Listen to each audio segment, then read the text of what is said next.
Welcome to El Profe's Classroom, classes in session. And this time we're going to be continuing our road to the Oscars. We're on episode 8 right now, and that means there's only two films left. The Oscars are right around the corner, I think, the 16th, I think. So I'm missing Sentimental Value and Bugonia. Those are the last two films we're gonna be doing. But tonight or today, we're gonna be doing one battle after another. And if if you haven't seen this film, this is it's a strange one, but it's a good one as well. Um, Written and directed by Paul Thomas Anderson. If you haven't heard that name before, I don't know where you've been because this is a guy that's loved not only by the Academy but by um, most of cinephiles out there.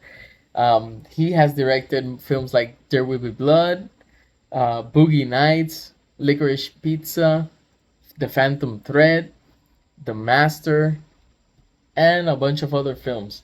And all of these films, or most of them, make waves whenever they come out. Uh, the film stars Leonardo DiCaprio as Bob, Sean Penn as Lockjaw or Colonel Lockjaw, Chase Infinity as Willa. I don't know if that's how you pronounce it. Sorry.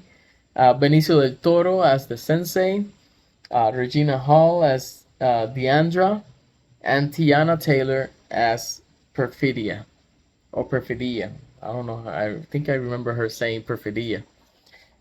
So basically, the short of it is um, a band of ex-revolutionaries reunite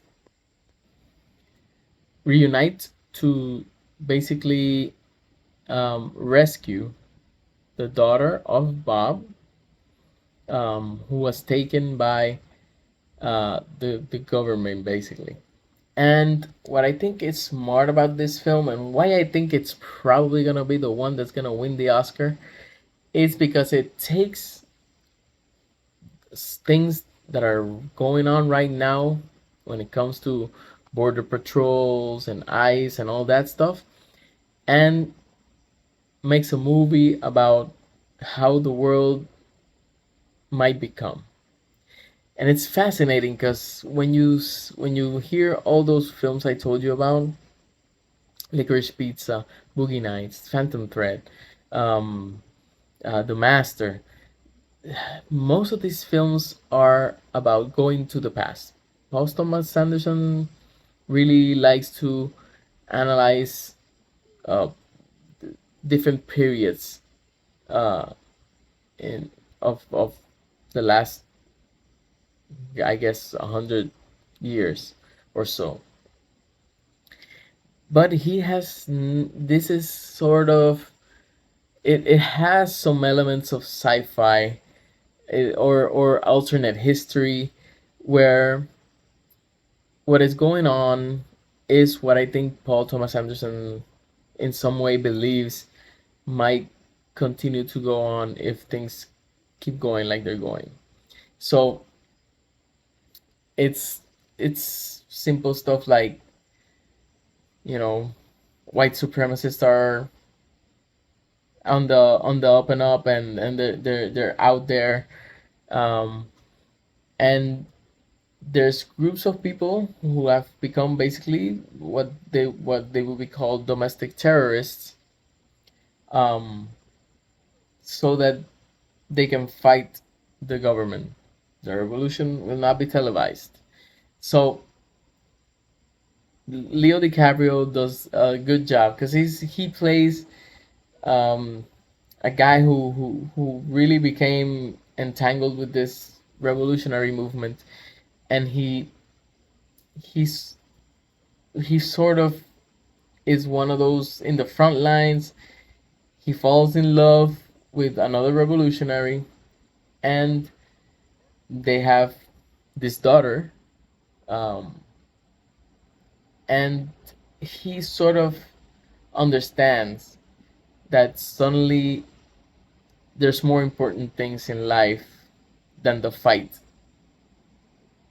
There's the life of this little girl, and he sort of becomes like this hermit character. He's very um he's very disheveled, and he plays it well. I think I mean, you might not like him and his choices as a person, but I don't think anybody can doubt that Leo DiCaprio is a really good actor. But I think there's two actors that I want to point out besides Leo that really, really, really shine. I think, I mean, one of them is an old actor, older actor, who we've known for years. But Sean Penn, he transforms into this character, and it's such a quirky character. This movie might be quirky more than anything. It has a lot of action scenes, but it's also like it's kind of weird to explain because it goes all over the place when it comes to the style of the storytelling.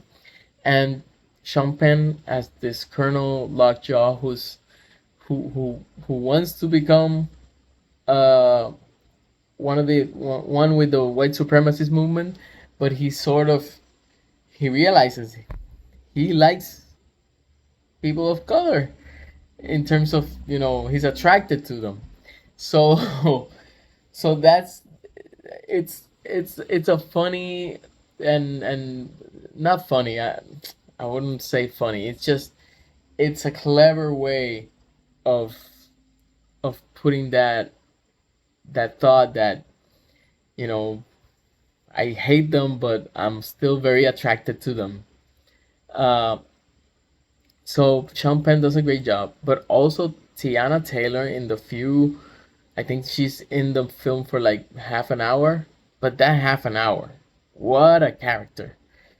She plays Perfidia, another revolutionary, and she is incredible in that role. Um, yeah, it's fascinating what Paul Thomas Anderson did with this film. Um, to be fair, I don't think I loved it as much as I did Train Dreams or maybe Frankenstein.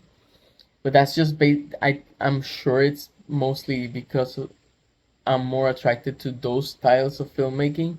Although I will say I think this was incredibly clever filmmaking. The screenplay is great.